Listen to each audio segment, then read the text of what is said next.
দর্শক আমন্ত্রণ, দীপ্ত সংবাদে আপনাদের সঙ্গে এই মুহূর্তে রয়েছে আমি রুবায়েত হাসান। অবশেষে প্রতীক্ষা শেষ হলো। সোমালিয়ার জলদস্যুদের হাতে জিম্মি দশা থেকে মুক্তির 1 মাস পর 23 নাবিককে নিয়ে কুতুবদিয়া চ্যানেলে নোঙর করেছে এমভি আবদুল্লাহ। সন্ধ্যা 6টায় নোঙর করে জাহাজটি। জাহাজের সকল নাবিক সুস্থ রয়েছেন বলে নিশ্চিত করেছে শিপিং কর্তৃপক্ষ। জাহাজের ক্রুদের মঙ্গলবার একটি লাইটার জাহাজে করে KSRM লাইটার জেটি সদরঘাটে আনা হবে। সেখানে তাদের বরণ করবেন স্বজনরা। গত 12 মার্চ সোমালিয়া উপকূলে জলদস্যুদের কবলে পড়ে এমভি আবদুল্লাহ। অস্ত্রের মুখে জিম্মি করা হয় জাহাজের 23 জন নাবিককে।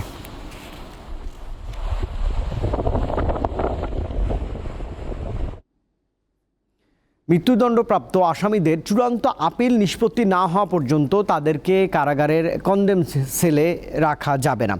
আজ এমনই রায় দিয়েছেন 2 বিচারপতির হাইকোর্ট বেঞ্চ। মৃত্যুদণ্ডপ্রাপ্ত আসামিরা জামিনের আবেদন করতে পারবেন বলেও পর্যবেক্ষণ দিয়েছে আদালত। 2022 সালের হিসাবে দেশের বিভিন্ন কারাগারের কনডেম সেলে আসামির সংখ্যা ছিল 2556 জন। মামলার চূড়ান্ত নিষ্পত্তিতে দীর্ঘসূত্রতার কারণে এসব আসামিকে বছরের পর বছর নির্জন কক্ষে থাকতে হয়। এমন বাস্তবতায় কনডেম সেলে থাকা 3 ব্যক্তি চূড়ান্ত রায়ের আগে তাদেরকে নির্জন কক্ষে রাখার বৈধতার বিরুদ্ধে রিট করেন। তাদের আপিল হাইকোর্টের নিষ্পত্তির অপেক্ষায় আছে। সোমবার বিচারপতি শেখ হাসান আরিফ ও বিচারপতি মোহাম্মদ বজলুর রহমানের বেঞ্চ রায় দেয়। হাইকোর্ট ডিভিশন, আপিল বিভাগ, আপিলের রিভিউ এবং মহামান্য রাষ্ট্রপতির কাছে ক্ষমা প্রার্থনার যে দরখাস্ত আছে, এগুলো নিষ্পত্তি হওয়ার পরেই একজনকে নির্জন কক্ষে রাখা যাবে। 2 বছর সময় দেওয়া হচ্ছে। এই সময়ের ভিতরে ক্রমান্বয়ে অন্য ব্যবস্থাপনা করে মৃত্যুর সেল থেকে সরিয়ে সাধারণ কয়েদিদের সঙ্গে বসবাসের সুযোগ করে দিতে হবে। শুধু তারা ছাড়া যাদেরকে বিশেষ বিবেচনায় নির্জন কক্ষে রাখা যায়। সাজাপ্রাপ্ত অন্য আসামিদের মতো মৃত্যুদণ্ডের আসামিরাও জামিনের আবেদন করতে পারবেন বলে পর্যবেক্ষণ দেয় আদালত। এদের আপিলও যাদের পেন্ডিং আছে হাইকোর্ট ডিভিশনে, তাদের বেইলের দরখাস্ত যেন শুনানি করা হয় এবং উপযুক্ত আদালতে উপযুক্ত ক্ষেত্রে তাদের বেইলও যেন মঞ্জুর করা হয়। রায়ের বিরুদ্ধে আপিল করবে রাষ্ট্রপক্ষ। অ্যাটর্নি জেনারেল বলেছেন, আইনের বিষয় থাকায় এটি আপিল বিভাগের নিষ্পত্তি হওয়া দরকার।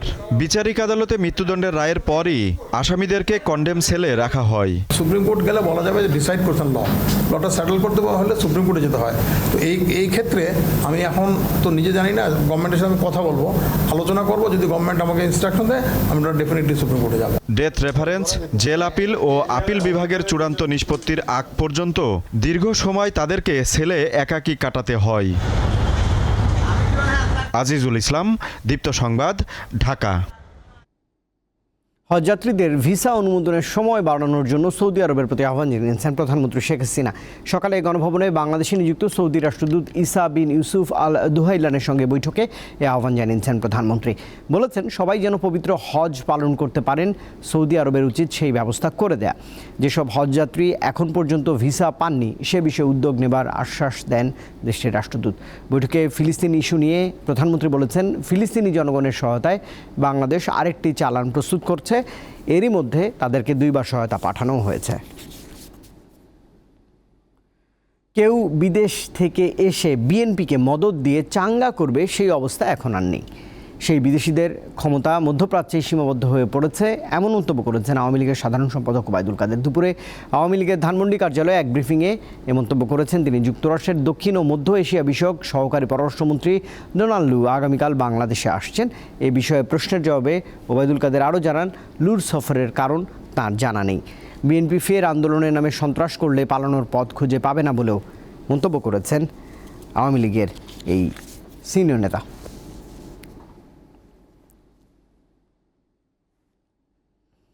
ভবিষ্যৎমুখী তথ্য প্রযুক্তিতে দক্ষ জনশক্তি গড়তে ফ্রান্সের সঙ্গে চুক্তি করতে চায় বাংলাদেশ। এজন্য বাংলাদেশ থেকে একটি প্রতিনিধি দল শিগগিরই ফ্রান্স যাচ্ছে বলে জানিয়েছেন ডাক, টেলিযোগাযোগ ও তথ্য প্রযুক্তি প্রতিমন্ত্রী জুনায়েদ আহমেদ পলক।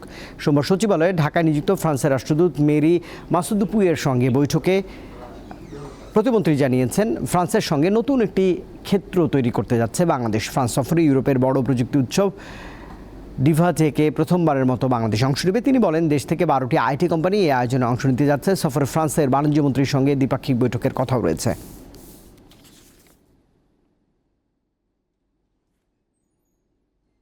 দেশের বাইরের প্রসঙ্গ, কিছু বিচ্ছিন্ন ঘটনা ছাড়া শান্তিপূর্ণভাবে অনুষ্ঠিত হয়েছে ভারতের 18তম লোকসভা নির্বাচনের চতুর্থ দফার ভোট গ্রহণ। অন্ধ্রপ্রদেশের একটি কেন্দ্রে মারধর ও হট্টগোলের ঘটনা ঘটেছে। এছাড়া পশ্চিমবঙ্গের একটি কেন্দ্র থেকে প্রিজাইডিং অফিসারকে সরিয়ে দিয়েছে নির্বাচন কমিশন। ভারতের গণমাধ্যম এনডিটিভি এই খবর নিশ্চিত করেছে।